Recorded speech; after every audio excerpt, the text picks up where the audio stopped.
Miscellaneous exercise 8 में आपने पिछली क्लास तक क्वेश्चन नंबर 10 तक सॉल्व किया है ना। आज हम लोग क्वेश्चन नंबर 11 सॉल्व करेंगे।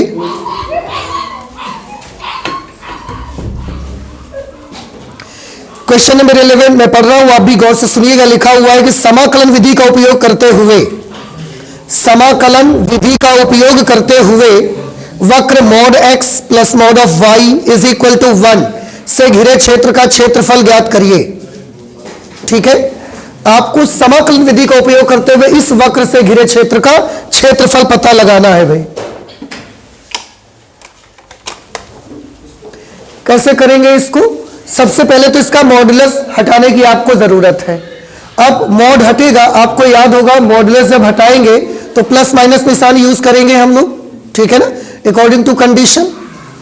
तो और क्यों किया जाता है, बहुत बार ऐसा मौका आया है, मैंने बताया भी है आपको। तो हम इसको कैसे लिख सकते हैं? प्लस माइनस एक्स, इसको लिख सकते हैं plus minus Y is equal to 1। समझ आया आपको?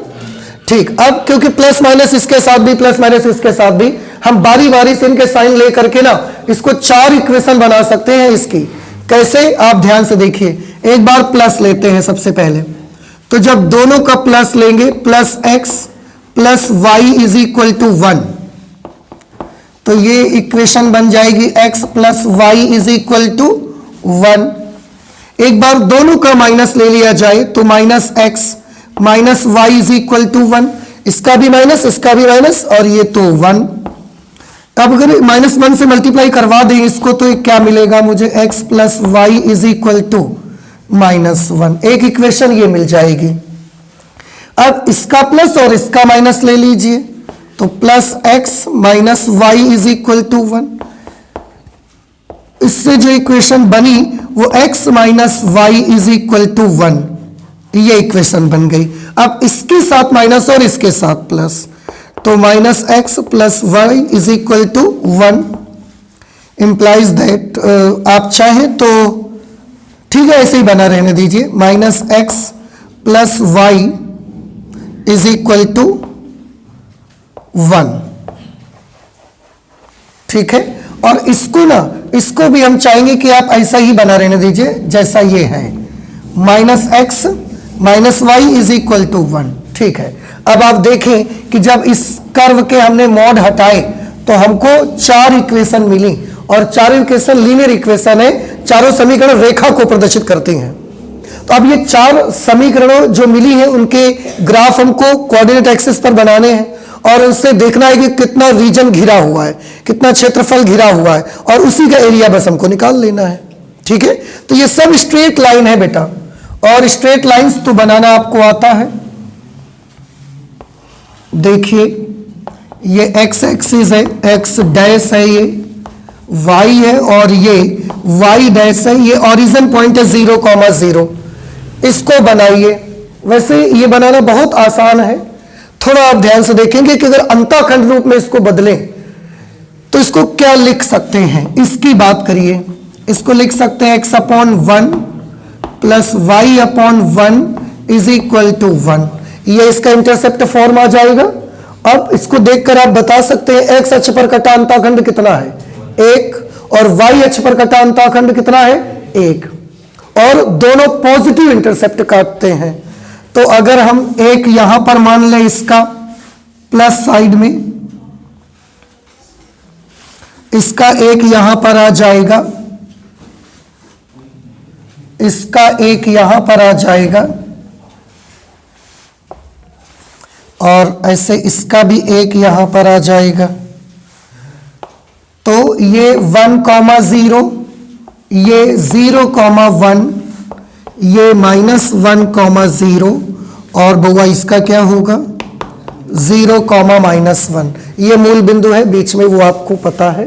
तो जो पहली लाइन आप देख रहे हैं वो लाइन एक्स अक्ष पर 1 यूनिट लेंथ और वाई एक्सिस पर भी 1 यूनिट लेंथ का अंताखंड काटती है।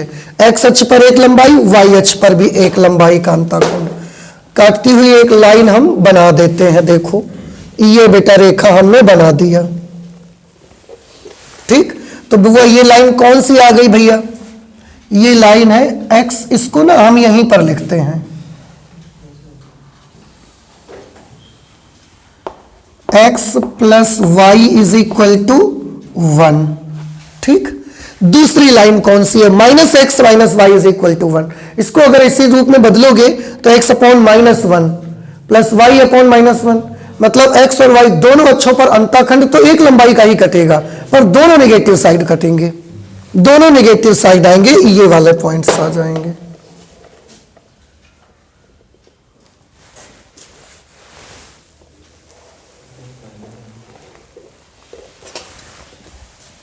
इस लाइन की इक्वेशन क्या है? Minus X minus Y is equal to 1।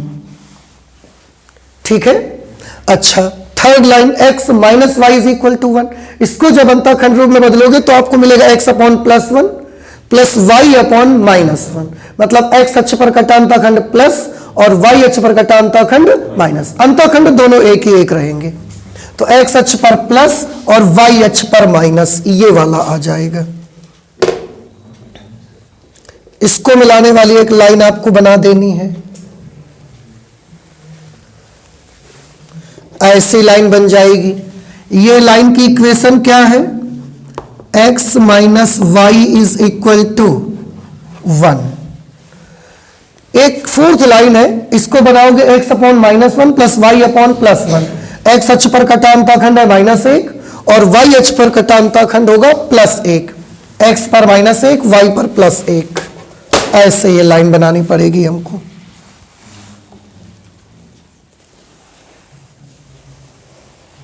इस तरह से।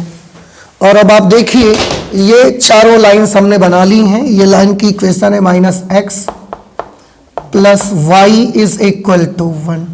अब इनसे घिरे क्षेत्र का क्षेत्रफल हमको पता लगाना है। ये पॉइंट का कोऑर्डिनेट है 0,0 because this is origin point. अब इनसे घिरे क्षेत्र का क्षेत्रफल निकालना है, मतलब कितना चाहिए मुझको? हमें ये पूरा बहुआ चाहिए एरिया, ये जितना भी ये इन चारों लाइन से घिर रहा है इस पूरे का एरिया चाहिए।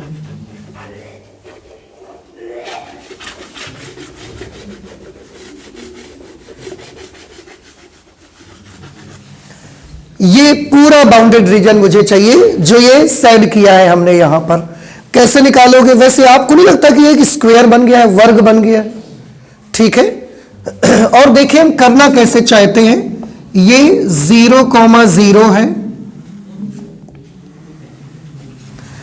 देखो ध्यान से, आपको नहीं लगता इसका एक का निकाल लिया जाए और फिर 4 गुना कर दिया जाए तो आ जाएगा आंसर? आप बताइए, आपको ऐसा लग रहा है ना? तो बस इसका कुछ नाम रख दो, O, A और B, area of shaded region, area of shaded region या रिक्वायर्ड रीजन, अभीष्ट क्षेत्र का क्षेत्रफल। A is equal to 4 times area of triangle OAB। देखो ये OAB का क्षेत्रफल निकालेंगे, इसका 4 गुना कर देंगे तो पूरा निकल करके आ जाएगा, क्योंकि ये फिगर सिमेट्रिक फिगर है।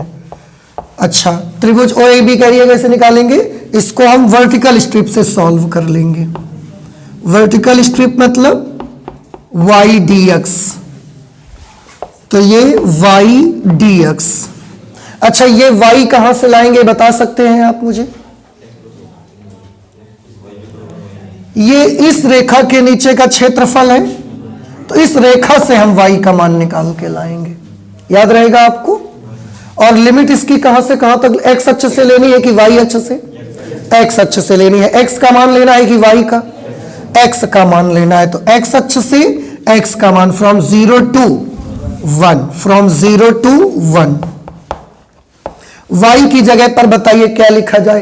क्या डिसाइड किया हम लोगों ने? कहां से y लाएंगे निकाल करके? यहां से y लाएंगे। y इज इक्वल टू क्या मिलेगा आपको?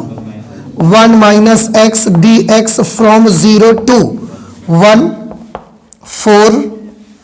1 को इंटीग्रेट करेंगे x को इंटीग्रेट करेंगे x square by 2, from 0 to 1, 4।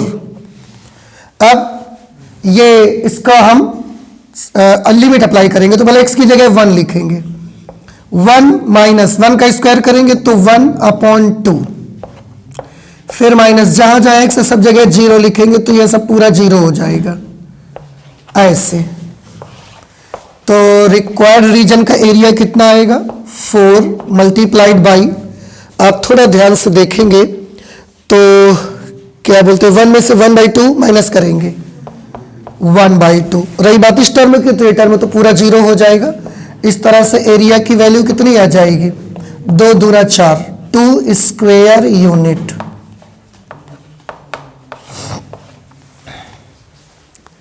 कुछ समझ में आई बात आपको? तो इस तरीके से इसका क्षेत्रफल आ जाएगा क्वेश्चन नंबर 11 का 2 स्क्वायर यूनिट। मिसलेनियस एक्सरसाइज 8 में क्वेश्चन है ये हमारा कौन सा 11, 2 स्क्वायर यूनिट हमारा आंसर आ जाएगा। अब आप बताइए आपको समझ में आया कि नहीं आया? तो आप प्लीज इसे जल्दी से नोट कर लें, इसके बाद 12 नंबर करते हैं हम।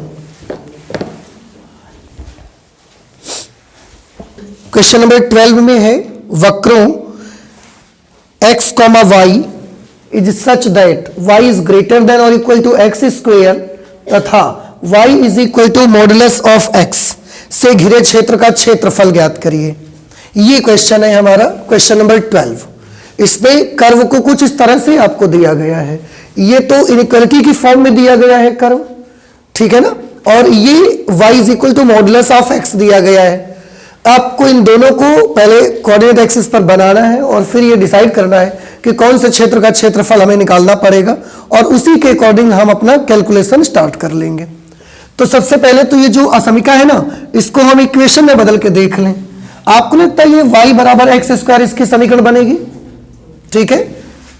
y इज ग्रेटर देन और इक्वल टू x स्क्वायर को समीकरण में लिखने पर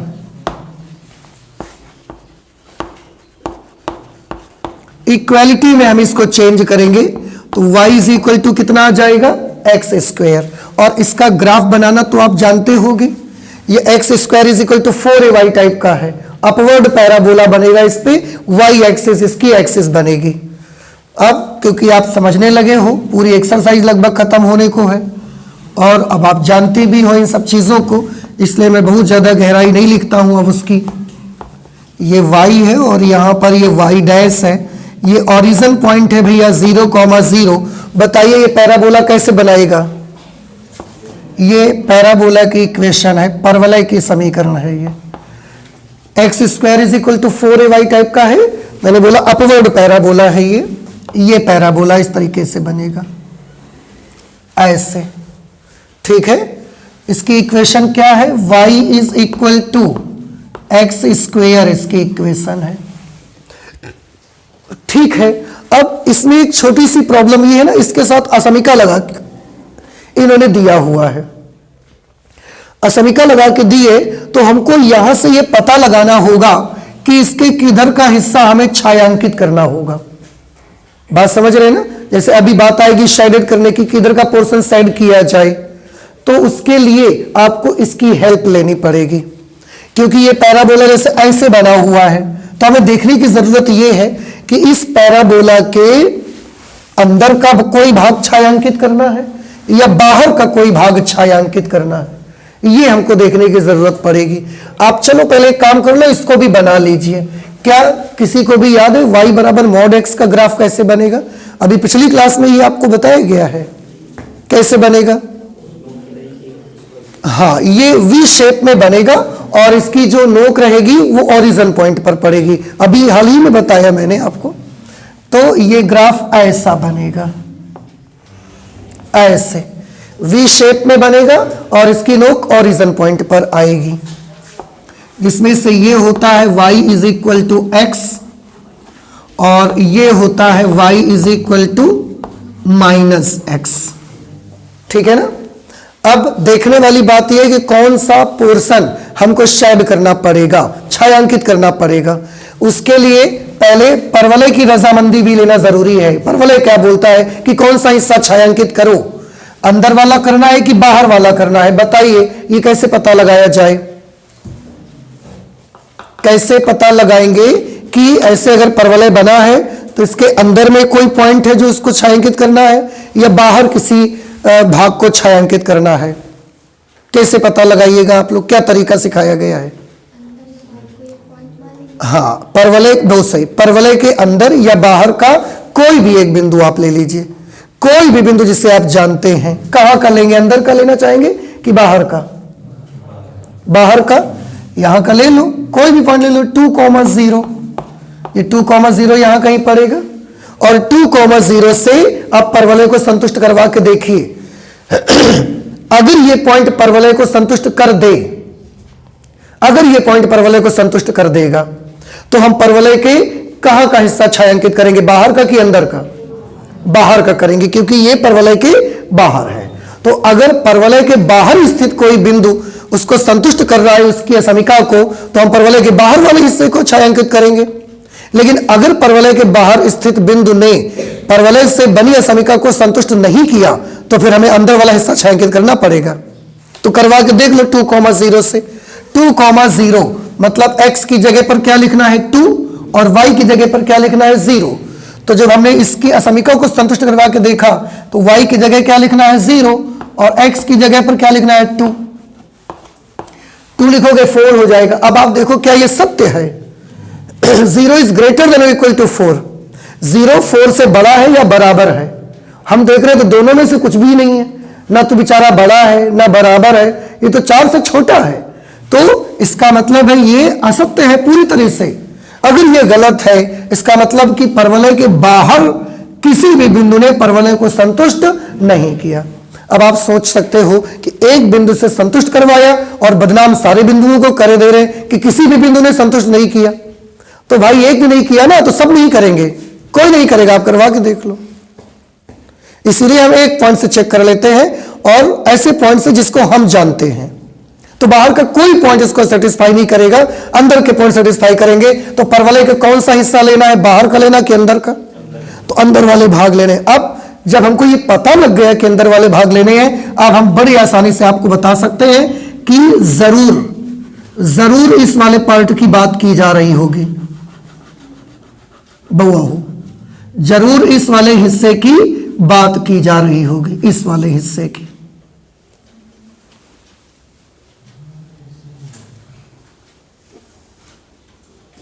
और इस वाले पोर्शन का ही क्षेत्रफल हमको निकाल लेना है।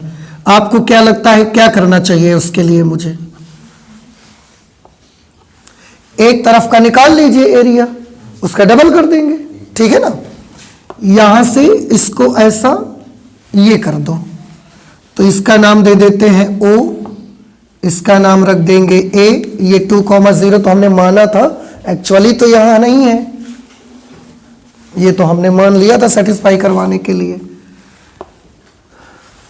ये A, इसको मान लिया जाए B, लेकिन हमको ये कटान बिंदु चाहिए, हमको ये कटान बिंदु चाहिए। तो परवलय और इस रेखा का कटान बिंदु निकाल लो। परवलय और रेखा का कटान बिंदु निकालोगे तो चलिए यहां पर सॉल्व कर लेते हैं। परवलय y is equal to X square तथा रेखा y is equal to X का प्रतिच्छेद बिंदु, प्रतिच्छेद बिंदु कैसे निकालेंगे? दोनों को सॉल्व करके, तो दोनों में y है तो दोनों की y बराबर कर दो आपस में।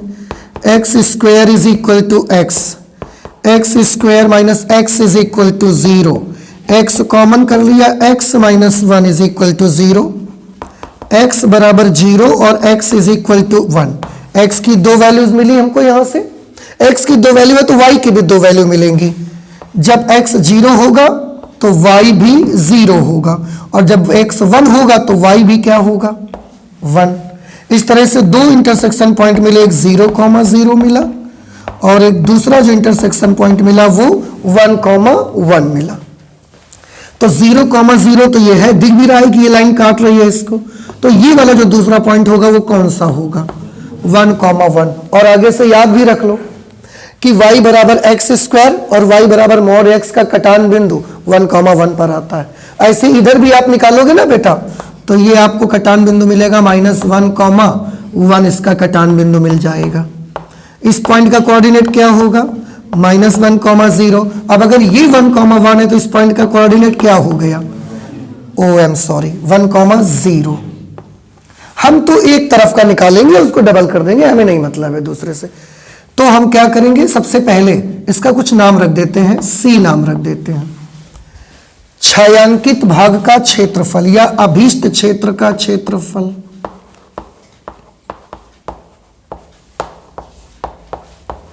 अभीष्ट क्षेत्र का क्षेत्रफल, अभीष्ट क्षेत्र का क्षेत्रफल कैसे निकाला जाए बताइए। सबसे पहले त्रिभुज OAB का क्षेत्रफल,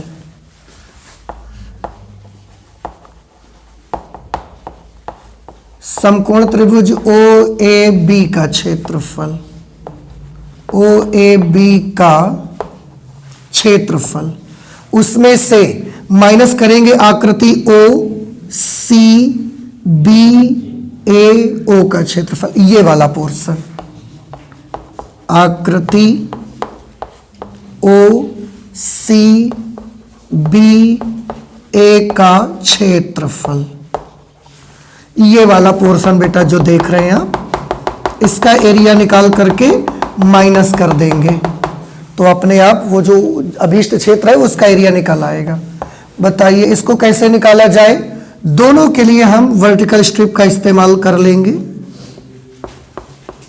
ऐसे। तो फॉर्मूला लगाएंगे y dx। प्लीज बताइए मुझे ये y हम कहां से लाएंगे निकाल करके? रेखा से कि कर्व से? रेखा से। कौन सी रेखा से? y is equal to x से। तो लाइन लिख देते हैं, समझ जाइएगा आप इसको। लिमिट कहां से कहां तक यूज होंगी इसकी? From 0 to 1। अब ये मुझे बताओ अच्छा कि क्या अब सवाल का जब आप ग्राफ बना लेते हो उसके बाद लिमिट समझना आ जाता है ना आपको? लिमिट में तो कोई प्रॉब्लम नहीं होता है, ठीक। सो फ्रॉम 0 to 1 माइनस आकृति OCBA का क्षेत्रफल, इसके लिए भी हम y dx ही लगाएंगे। ये y कहां से लाएंगे? आंसर है ये y हम कर्व से लाएंगे। क्यों? क्योंकि ये वाला पोर्शन कर्व के नीचे का है। अच्छा लिमिट इसकी क्या होगी? इसकी लिमिट भी 0 to 1 ही आ जाएगी, ठीक है।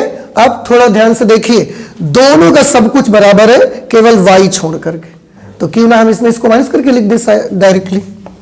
लाइन से y की वैल्यू कितनी है? x, और कर्व से y की वैल्यू क्या है? x square.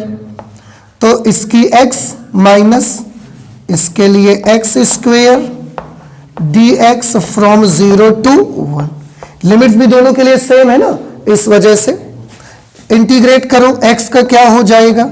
X square by 2 minus x cube upon 3 from 0 to 1। अब लिमिट अप्लाई कर लीजिए। सबसे पहले जहां जहां x है वहां 1 लिखेंगे, तो 1/2 माइनस 1/3। अब जब 0 लिखेंगे तो बुआ ये भी 0 हो जाएगा, ये भी 0 हो जाएगा, सब 0 हो जाएंगे। इसलिए एरिया ऑफ रिक्वायर्ड रीजन कितना निकलेगा? 3 माइनस 2 मीन्स 1/6 स्क्वायर यूनिट। ये अभीष्ट क्षेत्र का क्षेत्रफल निकल करके आ जाएगा। अब ये हमें बताइए, आई एम सॉरी, अच्छा ये केवल इधर का आया है, हमको तो दोनों का चाहिए था ना। तो फिर आप एक काम कर लो कि इसको लिख करके इसमें 2 से गुणा करवा लो, 2 इंटू 2 इंटू 2 इंटू 2, और इसमें भी जब 2 से मल्टीप्लाई करेंगे तो यह आ जाएगा 1/3 स्क्वायर यूनिट। बउआ क्या गलती कर रहे थे हम लोग, समझ आया आपको? कि हम लोग केवल इसका तो निकाल रहे थे बट एरिया तो ये भी है ना, इसका भी चाहिए मुझे, इसलिए अब इसका आंसर आ जाएगा 1/3। 12 नंबर का आंसर समझ आ गया आपको? तो इतना नोट कर लीजिए, ये क्वेश्चन नंबर 12 है। इसके बाद हम लोग 13th नंबर पर आते हैं। ओके, क्वेश्चन नंबर 13 में है बेटा, हम पढ़ेंगे, आप भी ध्यान से सुनिएगा। समाकलन विधि का उपयोग करते हुए एक ऐसी त्रिभुज ABC का क्षेत्रफल ज्ञात करिए। आपको समाकलन विधि का उपयोग करना है और त्रिभुज ABC के क्षेत्रफल को ज्ञात करना है, जिसके शीर्षों के निर्देशांक A 2,0, B 4,5 और C 6,3 है। वैसे ऐसा सवाल कई हम लोग लगा भी चुके हैं पहले भी, शायद एग्जाम्पल में रहा हो या एक्सरसाइज में, कि इनसे मिलाकर एक ट्रायंगल बनेगा और फिर उस त्रिभुज का क्षेत्रफल हम लोग समाकलन विधि से करते हैं। चलिए पहले बना लेते हैं फिगर इसका। ये x एक्सिस है, ये y है, ये x डैश और ये y डैश। ये ओरिजिन पॉइंट है 0,0, 1 2 3 4 5 6 और y पे मैक्सिमम 5 है, तो 1 2 3 4 5। अब ध्यान से देखिए, पहला शीर्ष है 2,0, 2,0 तो वो यहां पर पड़ जाएगा 2,0, ठीक, 2,0 और इसका पॉइंट का नाम A। दूसरा 4,5 है, 4,5 1 2 3 4 और 5 के लिए 1 2 3 4 5 1 2 3 4। इसमें x एक्सिस में 4 के सामने और y एक्सिस में 5 के सामने, दोनों के सामने यहां पर आकर के हम ये निशान लगा लेंगे और ये पॉइंट कौन सा आ जाएगा 4,5। C में है 6,3, 6,3 तो 1 2 3 4 5 6, इसमें 6 और इसके सामने 3, ये यहां पर पॉइंट पड़ जाएगा 6,3। इसका नाम है B और ये पॉइंट है C। इन तीनों बिंदुओं को मिलाने से एक त्रिभुज बनेगा और उस त्रिभुज का क्षेत्रफल आपको समाकलन विधि से निकाल के दिखाना है। ये त्रिभुज ऐसा बनेगा, ये हुआ,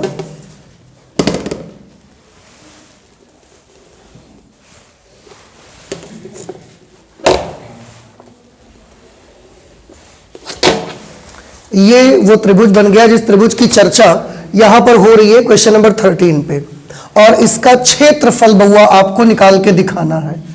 इसके लिए यहां से एक परपेंडिकुलर ड्रॉप कर देंगे। अब बता सकते हैं आप मुझे कि अगर इस बिंदु का निर्देशांक क्या होगा, 1 2 3 4 5 6 है, 6,0। यहां से अगर हम ये लंब डाल देंगे तो इस पॉइंट का कोऑर्डिनेट क्या आ जाएगा 4,0 1 2 3 4। और हमको इस त्रिभुज का क्षेत्रफल चाहिए इसका, इसके भीतर जो हिस्सा है, जो क्षेत्र है, उसका क्षेत्रफल आपको चाहिए।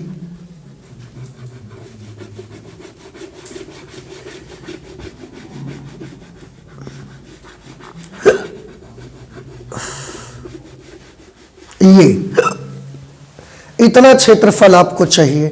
आप मुझे बताएं, आप इसे कर लेंगे या नहीं कर पाएंगे, या हम सॉल्व करके दिखाएं आपको, आ जाएगा। ऐसा क्वेश्चन हम लोग पहले भी कर चुके हैं, आप वहां से इसकी हेल्प ले लीजिए। देखिए कहां पर किया था, हमने किया था 4 नंबर पे भी किया था ऐसा क्वेश्चन, एक्सरसाइज 8.2 के, एक्सरसाइज 8.2 के 4 नंबर पे भी ऐसा किया था।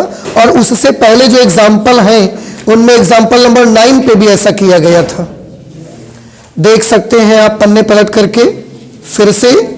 एक्सरसाइज 8.2 का क्वेश्चन नंबर 4 में भी ऐसा सवाल एक किया था हमने। और 8.2 एक्सरसाइज से जस्ट पहले जो एग्जाम्पल्स है उनमें एग्जाम्पल नंबर 9 को अब अगर आप देखेंगे तो उसमें भी लगभग ऐसा एक क्वेश्चन था जिसको हमने सॉल्व किया था। तो हम चाहते हैं कि इसे आप कैलकुलेट करने की कोशिश करें, अगर नहीं आएगा तो आप हमें बताएंगे। तो इस क्वेश्चन को सभी बच्चे अपने आप से करिए, ठीक है। हमने फिगर बना दिया है, फिगर आप बना लें, आगे का आपको कंप्लीट करना है, इसको नोट कर लें। इसके बाद हम आ जाते हैं क्वेश्चन नंबर 14 पर।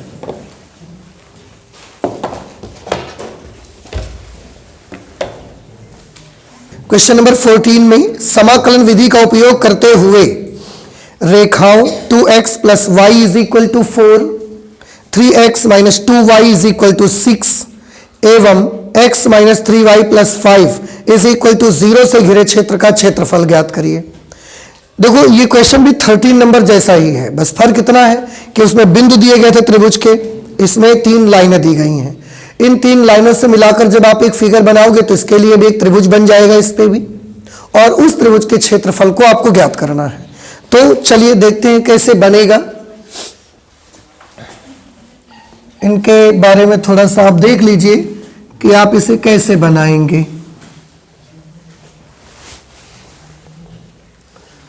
वैसे एक छोटी सी चीज मैं आपको बताऊं, थोड़ा ध्यान से देखिएगा। अगर ये तीनों लाइनें बनाने से एक त्रिभुज बनेगा तो त्रिभुज तो इसी तरीके का बनेगा ना, कोई भी इसी टाइप का ट्रायंगल बन जाएगा, बनेगा। मान लिया कि ये वाली लाइन है, ये वाली लाइन है और ये वाली लाइन है, ठीक है। मैं इसलिए आपको कह रहा हूं ये ज्यादा आसान रहेगा ऐसे अगर करेंगे तो, कि इन तीनों लाइनों से मिलाकर एक त्रिभुज बनने वाला है। हमने एक रफ ट्रायंगल बनाया यहां पर और मान लिया कि ये वाली लाइन ये है, ये वाली लाइन का समीकरण ये है और ये वाली लाइन के समीकरण ये है। अगर हम ये कटान बिंदु निकालना चाहें, कटान बिंदु निकल आएंगे, फिर से वैसे ही हम फिगर यहां बना लेंगे। बनाने को तो हमारे पास और भी बहुत तरीके हैं, पर आप अगर दूसरे तरीकों से इसको लगा भी दिया ना, कटान बिंदु फिर भी निकालना पड़ेगा आपको। कटान बिंदु से आप बच नहीं पाओगे। तो कटान बिंदु जब निकालना ही है तो हम दूसरे कोई मेथड बिना यूज किए हुए कटान बिंदु निकाल करके ही उसको सॉल्व करते हैं फिर। तो अब आप क्या करिए, आप मुझे बता सकते हैं, अगर ये लाइन नंबर 1 है, ये लाइन नंबर 2 है, ये लाइन नंबर 3 है, तो ये वाला पॉइंट निकालने के लिए हमें किस किस लाइन, ये पॉइंट किन 2 लाइनों का कटान बिंदु है, लाइन 1 का और लाइन 3 का। तो अगर हम लाइन 1 और लाइन 3 का कटान बिंदु निकालेंगे तो ये वाला बिंदु आ जाना चाहिए। ऐसे ही अगर हम लाइन 2 का और लाइन 3 का कटान बिंदु निकालेंगे तो कौन सा वाला पॉइंट आ जाएगा, ये वाला आएगा। देखो लाइन 3 ये है और लाइन 2 ये है, ये दोनों कहां पर काट रही हैं, यहां पर, तो ये वाला इंटरसेक्शन पॉइंट आ जाएगा। अगर हम लाइन 2 और 1 को सॉल्व करेंगे तो ये वाला इंटरसेक्शन पॉइंट आ जाएगा। कहने का मतलब यूं कि एक बार 1 और 2 को सॉल्व कर लो, फिर एक बार 2 और 3 को सॉल्व कर लो, फिर एक बार 1 और 3 को सॉल्व कर लो। जो त्रिभुज इनसे बनने वाला है, तीनों त्रिभुज के तीनों शीर्ष आपको मिल जाएंगे और फिर बड़ा आसान होगा हमारे लिए सॉल्यूशन करना। चलिए करते हैं। सबसे पहले हम रेखा 1 और रेखा 2 का प्रतिच्छेद बिंदु निकालेंगे। रेखा 1 व रेखा 2 का प्रतिच्छेद बिंदु।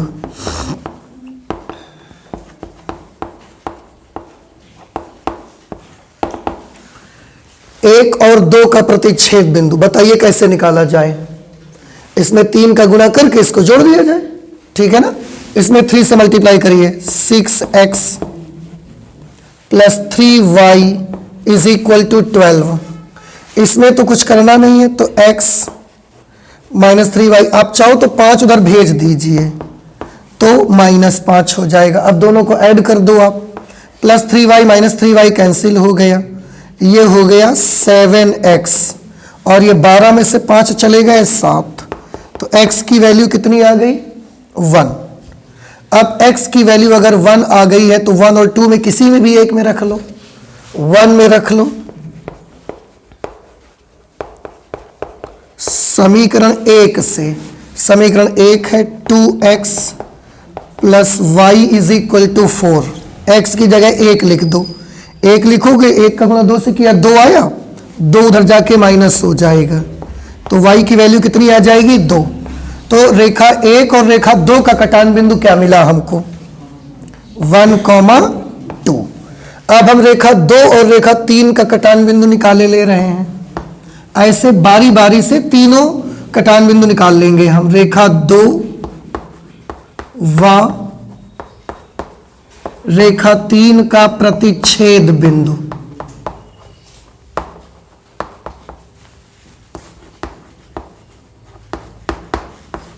रेखा 2 व रेखा 3 का प्रतिच्छेद बिंदु, इनकी बात करिए, कैसे सॉल्व करेंगे आप?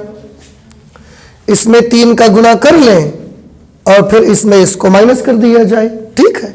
तो पहले इसको नोट कर लेते हैं, 3x minus 2y is equal to 6। इसमें माइनस करेंगे किसको? इसमें 3 का गुणा करके। इसमें 3 का मल्टीप्लाई करेंगे तो क्या बन जाएगा? 3x। इसमें 3 का गुणा करेंगे तो माइनस 9y। इस 5 को उधर भेजा तो माइनस 5 हुआ और उसमें 3 का गुणा हो गया, माइनस 15। पहले ये बताइए इतना समझ आया कि नहीं? अब माइनस करना है तो माइनस करेंगे तो निशान तो बदल जाएंगे, plus 3x minus 3x cancel, plus 9y minus 2y plus 7y plus 15 और 6 21। तो y की वैल्यू कितनी आ गई? 3। अब y 3 आ गया तो 2 और 3 किसी में भी रख लो, 2 में रख लो। समीकरण 2 से, समीकरण 2 से इक्वेशन 2 है 3x minus 2y is equal to 6। y की जगह 3 लिखना है। इस पे y की जगह 3 लिखोगे तो 3 दूना कितना हो जाएगा? 6। माइनस के 6 उधर जाके प्लस 6 हो जाएगा, तो 3x बराबर 12, तो x बराबर 4। क्या कटान बिंदु मिला 2 और 3 का? 4,3। ये रेखा 2 और 3 का कटान बिंदु आ गया। अब किसका किसका बचा बताइए? 1 2 का हो गया, 2 3 का हो गया, 1 3 का निकाल लेते हैं। तो रेखा 1 व रेखा 3 का प्रतिच्छेद बिंदु,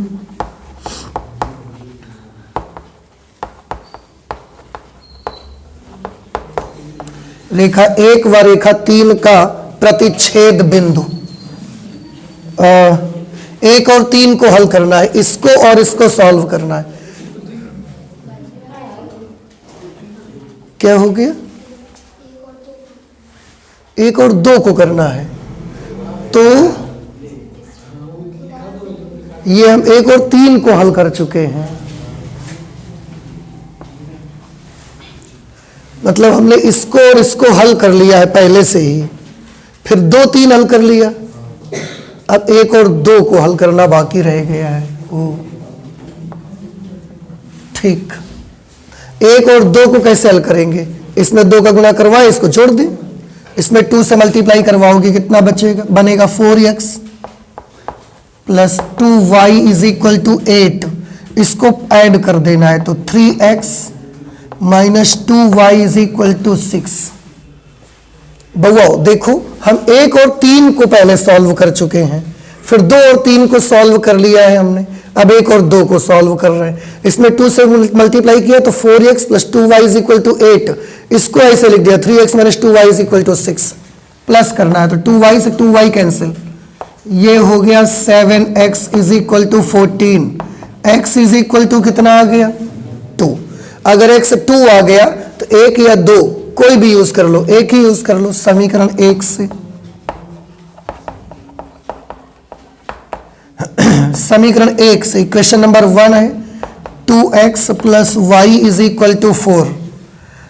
2x, x की जगह 2 लिखा जाएगा ना, तो 2 दूना 4 और 4 से 4 तो कट ही जाएगा, तो y बराबर कितना आ जाएगा? 0। इसलिए कटान बिंदु क्या मिला? 2,0। अब हमने तीनों रेखाओं का आपस के कटान बिंदु निकाल लिए। इसका मतलब हमने क्या निकाल लिए हैं? त्रिभुज के शीर्ष हमको मिल गए हैं। अब अगर त्रिभुज के शीर्ष मिल गए हैं तो ये ट्रायंगल तो अब हम ड्रॉ कर सकते हैं।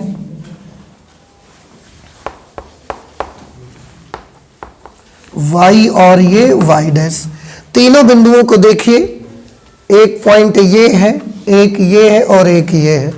इसमें x की सबसे बड़ी वैल्यू हमको 4 मिल रही है, 1 2 3 4। इसके बाद y की सबसे बड़ी वैल्यू हमको मिल रही है 3, तो ये कर देंगे 1 2 3। सबसे पहला पॉइंट है 1,2, 1,2, 1,2, इसकी सीध में और इसकी भी सीध में, ये 1,2 पॉइंट आ गया भाई। दूसरा आएगा 4,3, 4,3 यहां इसके, इधर इस 4 के सामने, इधर यहां 3 के सामने, यहां पर आ जाएगा 4,3। और तीसरा कटान बिंदु 2,0 है, ये 2,0 ये पॉइंट है। इन तीनों को मिलाने से एक त्रिभुज बनेगा और उस त्रिभुज का क्षेत्रफल समाकलन विधि से हमको निकालना है। ऐसे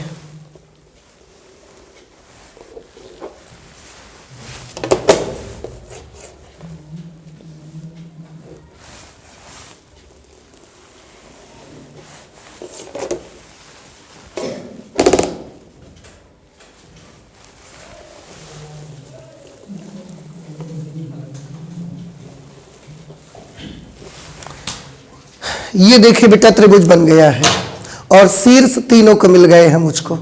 अब ये देखना बाकी है कि यहाँ जो लाइनें बनी है, 3 लाइनें हमको दी गई थी और यहाँ भी लाइनें बनी है 3, कौन सी लाइन किस इक्वेशन को रिप्रेजेंट करेगी। तो थोड़ा ध्यान से देखिए, ये 1,2 किन 2 रेखाओं का कटान बिंदु आया था, 1 का और 3 का, 1,2। तो जरूर इनमें से एक रेखा 1 होगी और एक रेखा 3 होगी। अगर ये रेखा 1 है और ये रेखा 3 है, 4,3 किन 2 रेखाओं का कटान बिंदु है, 2 और 3 का। तो 4,3 2 और 3 का कटान बिंदु है ना, तो फिर ये रेखा 2 हो गई, ये रेखा 3 हो गई। और 2,0 1 और 2 का कटान बिंदु है, तो 2,0 1 और 2 का कटान बिंदु हो गया। समझ में आया। तो रेखा 1 ये है, मतलब 2x + y = 4। ये इक्वेशन है 2x + y = 4, ये इक्वेशन है। Equation 2 3x - 2y = 6, 3x - 2y = 6, ये वाली लाइन है। और तीसरी लाइन जो है x - 3y + 5 = 0, वो ये है x - 3y + 5 = 0। ऐसे बनेगा ये त्रिभुज। अब इसका क्षेत्रफल निकालना है, तो क्या आप कर लोगे इसको? कैसे? यहां से एक लंब डालिए पहले, यहां आ जाएगा। इस पॉइंट के कोऑर्डिनेट्स क्या होंगे? 1 2 3 4, 4,0। एक यहां से लंब डाल देंगे, इस पे आ जाएगा। ये क्या कोऑर्डिनेट होंगे? 1,0। अब बताइए आपको कितना हिस्सा चाहिए? ये वाला पोर्शन चाहिए त्रिभुज, तो ये है ना, इसका क्षेत्रफल मुझे निकालना पड़ेगा।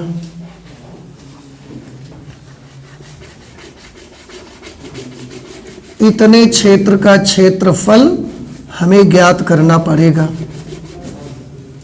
इतने क्षेत्र का क्षेत्रफल आपको मालूम करना पड़ेगा भाई। कैसे ज्ञात करोगे बताइए? कुछ नाम रख देते हैं। इसका नाम रख देते हैं A, B, C, D और इसका नाम रख देते हैं E। बताइए छायांकित भाग का क्षेत्रफल।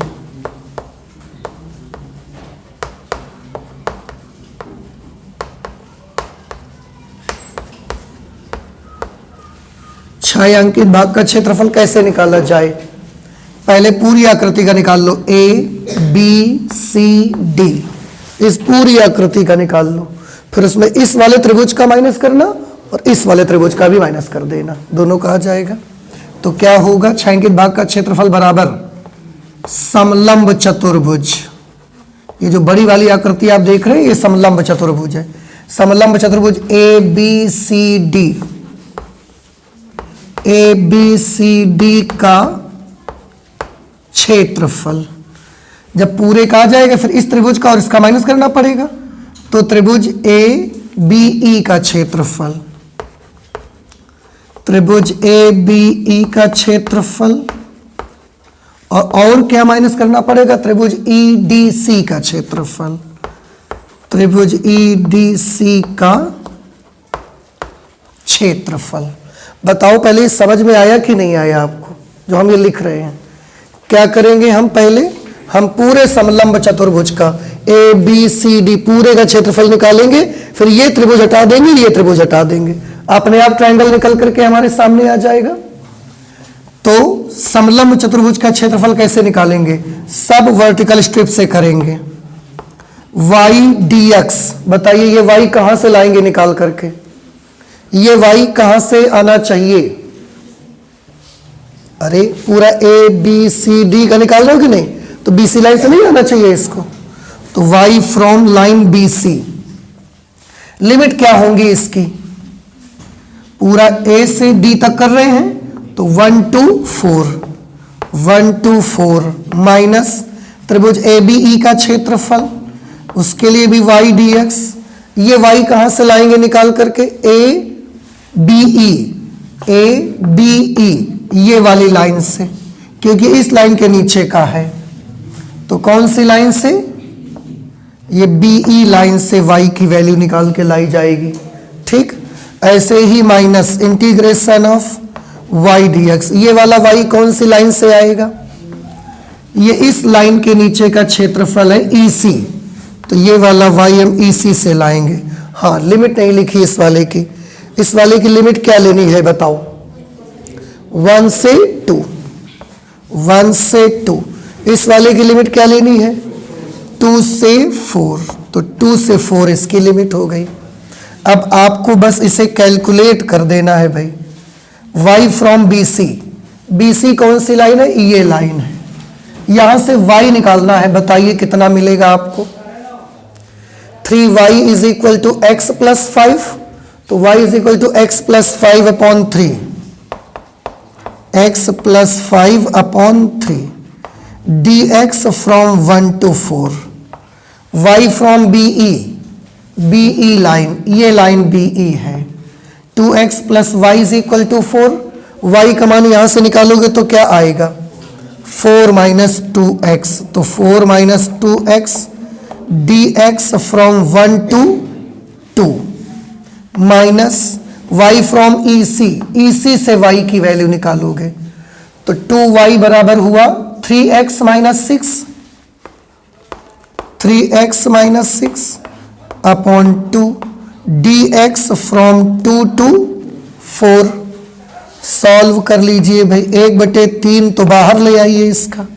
x प्लस 5 को इंटीग्रेट कर देंगे तो x plus 5 whole square upon 2 from 1 to 4। आप अलग अलग भी कर सकते थे, x स्क्वायर बाई 2 इसका प्लस 5x इसका, माइनस इसको करिएगा तो 4 का ओ, इसको समाकलन करिए।